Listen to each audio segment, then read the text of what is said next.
eMetrics Marketing Optimization Summit, San Francisco, and I'm here with Jennifer Wessenmeyer. She's the CEO of Strategent, so welcome. Jennifer, would you first share with us your responsibilities at Strategent? Yep. And a little bit about the company as well. Okay.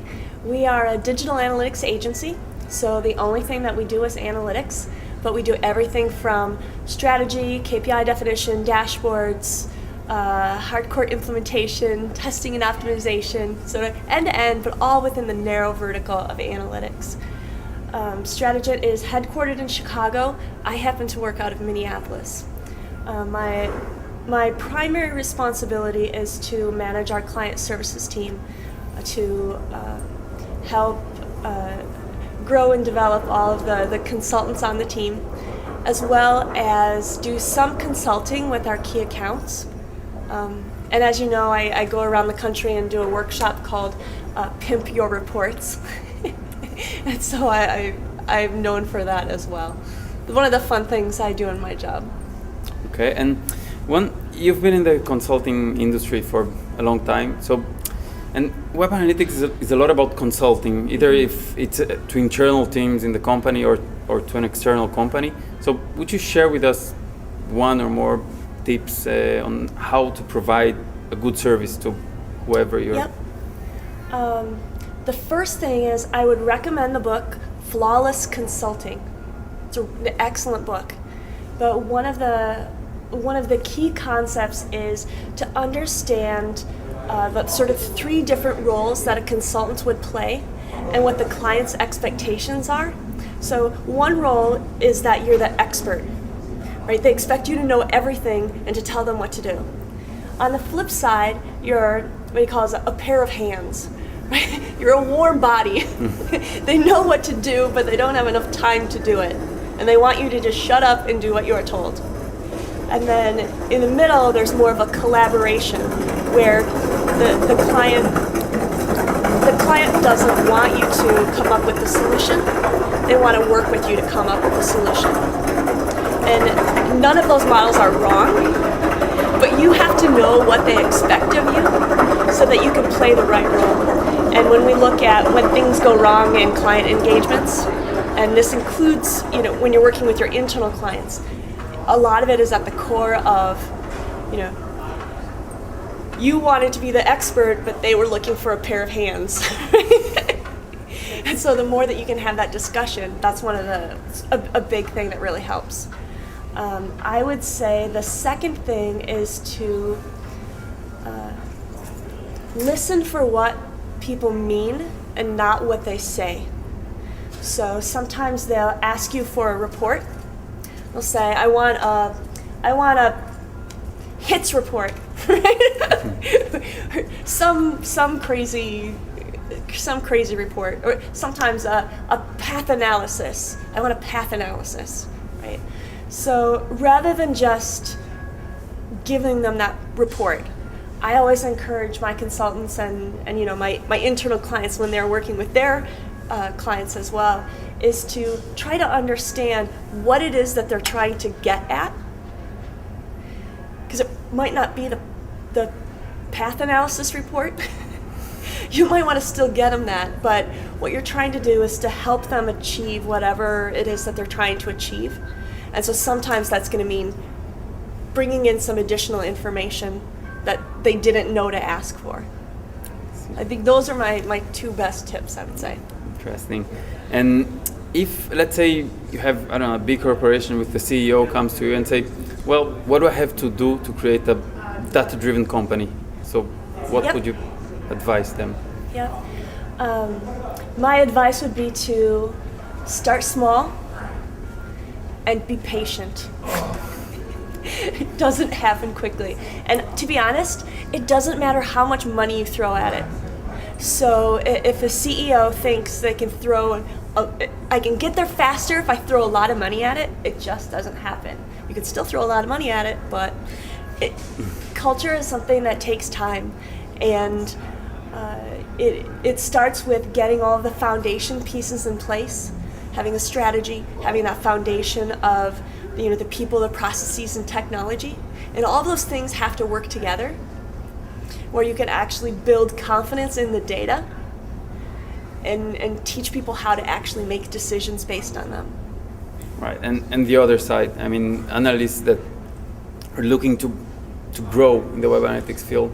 So Yep. what would you advise them? I mean, what's important to advance web analytics career?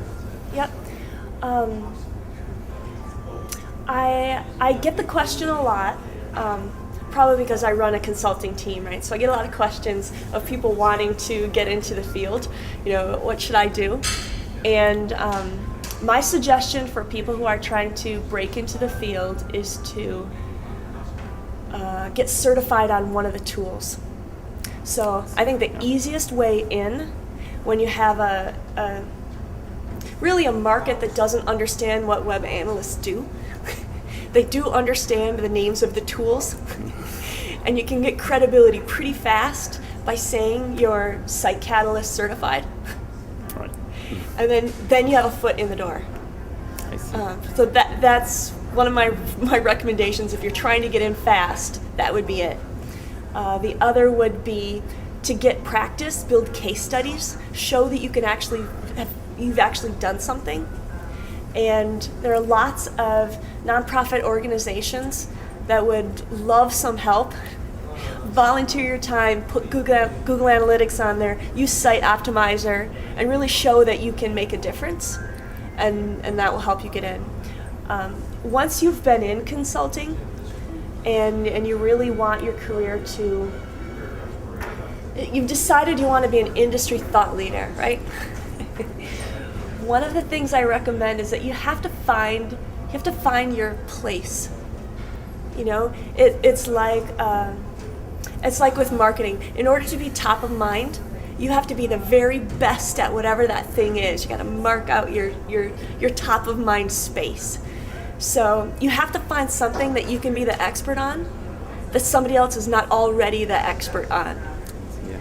And I think we're lucky in analytics right now because there are so many things that we don't have established experts on yet, that I really think there's an opportunity for people to continue to step up and be the subject matter expert of something that they get really passionate and excited about. Segment and conquer. Yes, yes.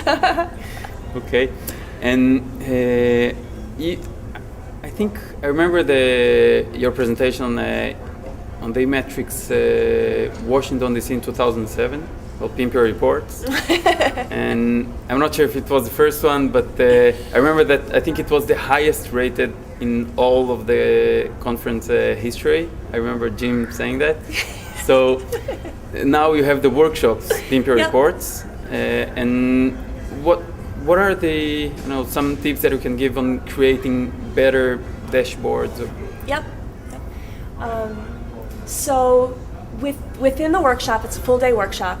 The first section of the day, we talk about KPI definition. So how do you figure out what should even be on your dashboard? That is the first step. The second piece is around visualizations. So how do you know when you should use a line graph, when you should use a column graph? They're not interchangeable. They serve different purposes. And then the third one is I show them how you can build a dashboard out of Excel, and I show them some really cool Excel tips. So you don't have to wait for the big budgets to get approved. You can do something right away to make your dashboards better. So those are the things that I think are important. One, first figuring out what should be on your dashboard. The second one is really getting a grasp on visualizations. And I recommend Stephen Few. I think he has some excellent books. Yep. And there's a new one out. Maybe it's been about a year now. But there's a book about. It's written by someone from the Wall Street Journal, and about how they do their business visualizations. And that's really. I think it's beautiful data. Is it? No. No. That's Tufte. Okay. I think it's literally Wall Street Journal something. Yeah. Wall Street Journal infographics, maybe. Okay. I'll add a link to the video. That's good. So and those are good books to help you with visualizations. Okay. When I get people ask me a lot to give them feedback on their dashboards, and I can tell you the top things they do wrong. One of them is that there's no place for my eye to go. Dashboards are very visual, so you need to think of them like layout, like a marketing advertisement. You want their eye to go to like some focus area. So you have to have whatever's your most important, which you've decided because you've identified your KPIs, right? Those are bigger than everything else, and they have the best real estate. The second thing is, and this one I've never understood. So many of the visualizations that I see, the graphs and charts, the font is so small, you couldn't possibly read it. And I don't know how they could expect any other feedback then. I can't read that. But of all of the things, I would say those are probably the top. Yeah, that sounds very smart, in fact, that you should look at the dashboard just like you look to a website. I mean, when you're optimizing, you want people to look at the call to actions and to see big bullets or whatever. Exactly. Titles and so. Exactly. It's interesting. So, how do you see, I mean, the industry has been moving quite fast.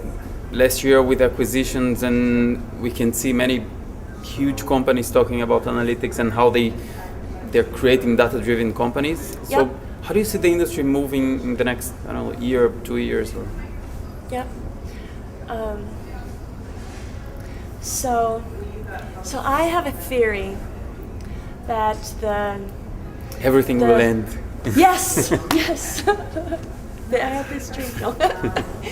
I have a theory that the analytics maturity models that we're used to seeing, that you're this stage, and then you go to this stage, and then you go to this stage, I think those are dead. Because what I'm seeing now are a lot of companies who are still starting into the model, and they can't afford it. They need to be able to leapfrog. So they still might need to follow all of those steps, but there has to be a way to jump over everybody else. Otherwise, by the time you get there, those people will be 2 years ahead of you, right? Yeah. So the way that I'm seeing companies leapfrog and sort of get to where they need to be without having all the painful steps that everybody else had to take along the way, I see them jumping to multi-channel, and I see them jumping to optimization.